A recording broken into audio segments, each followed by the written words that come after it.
Listen,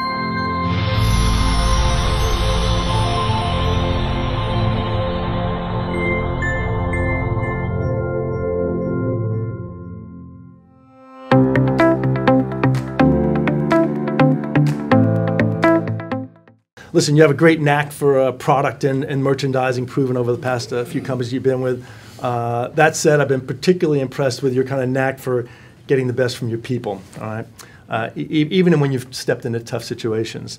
So in fact, I remember at Signet, kind of you walked in, Mike took a group CEO role, and there was a very beloved executive there whose father was even involved in the business previously, who was really in waiting for that role. So Mike stepped into that role, and it was a little bit tricky, right? And so I just wanted to maybe start with that and kind of tell us a little bit how you manage that. Great, thanks. So what happened to the idea of softball questions? Yeah, sorry about that. Sorry. How to deal with a very difficult situation right off the bat. No, it was a tough situation. When I joined Signet as the CEO back in 2010, quite frankly, I walked in the first day, and I'd never even met anyone in the building. There's 2,000 employees in the corporate office, and I didn't know any of them. There was a great executive, and by the way, he was an executive that had excellence on his resume. Decades of experience in the jewelry industry and decades of experience at the company. So he had both of those things going for him. The board opened it up and interviewed for the position. At the end of the day, they decided to put me into the CEO role. So I knew it was a relationship that was so important for me to build and make strong from the beginning. Really, the first thing I did is after I got in, I called him up and I asked him if I could have a meeting with him in his office. And I thought that was an important part of building the relationship. I wanted to put him at ease. I wanted this great executive to feel very comfortable in sitting down with me and just talking one-on-one and not having it be about who's in charge or who's not in charge. So we just got together casually and we talked about things. And I explained to him that I know that you were in the running for the position. I know that you wanted it, of course. And at the end of the day, the board chose me for this role. But quite frankly, I can't do it without you.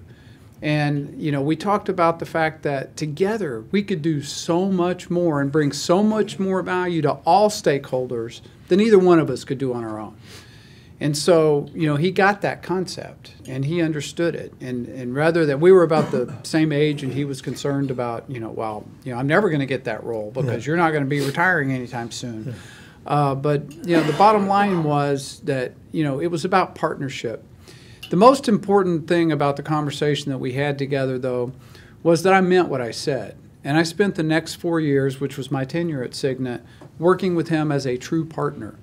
It doesn't mean that I didn't, sometimes make decisions that he was sitting on the other side of, but it means he had a seat at the table, a very important seat at the table in every major conversation that we had, both as a management of the company and with our board of directors. So, once he got it and basically accepted it and started living that partnership with me, we had a great 4 years together with very few difficult situations the entire time. Yeah, so it worked out great. Very nice.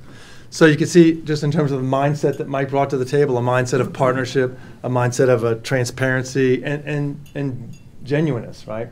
And that kind of comes across, and I think that was returned in kind. Also, if you think about just the habits on the right-hand side that we just spoke about, is just kind of the habit of asking and involving him right from the very beginning, right? So huge. All right, good for you. Yeah. By the way, story has a happy ending.